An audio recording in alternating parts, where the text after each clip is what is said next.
Hello and welcome to another tutorial video. Today we're going to be looking at a piece called Allegro in A major, and this is written by Leopold Mozart.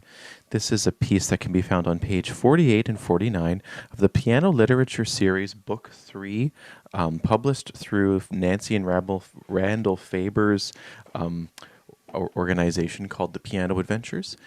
This book series is a beautiful set of classical pieces that are kind of a next step in between method books and the classical repertoire.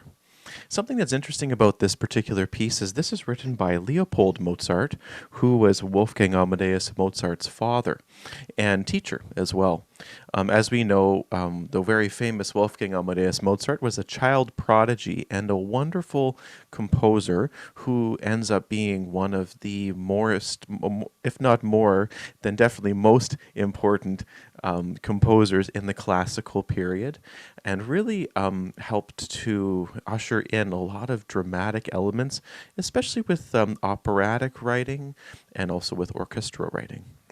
Now, Leopold Mozart as well should not be forgotten, for not only was he Wolfgang Amadeus's father, but also he was a very talented and accomplished musician and composer in his own right. And it's nice to have pieces that are written that we can appreciate, because you can hear some of the influences that Wolfgang Amadeus had and also received from his father and from other musicians. You can hear some similarities in the music. Let's take a look at how the piece works. There are some varying broken chord patterns and also very interesting changes in dynamics.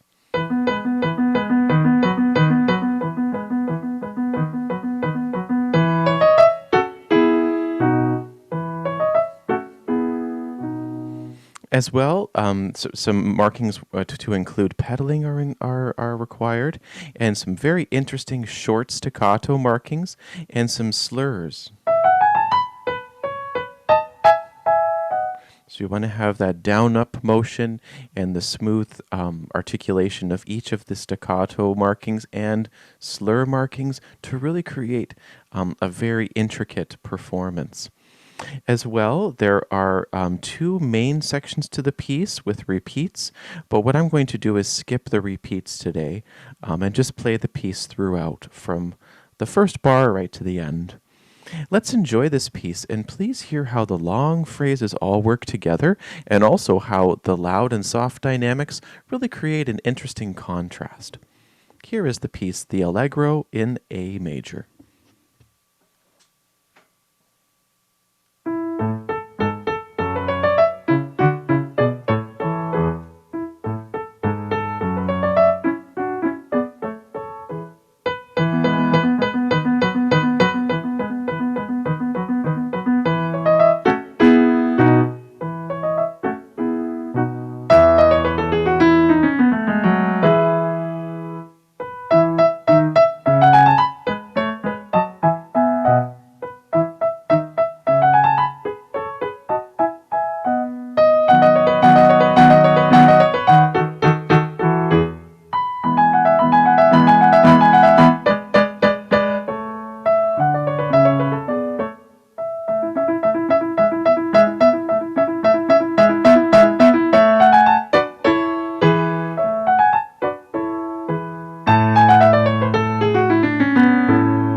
So very interesting scale patterns, some broken chord patterns, gradual crescendos, and contrasting loud and soft dynamics really create a lively performance and enjoyment of this piece.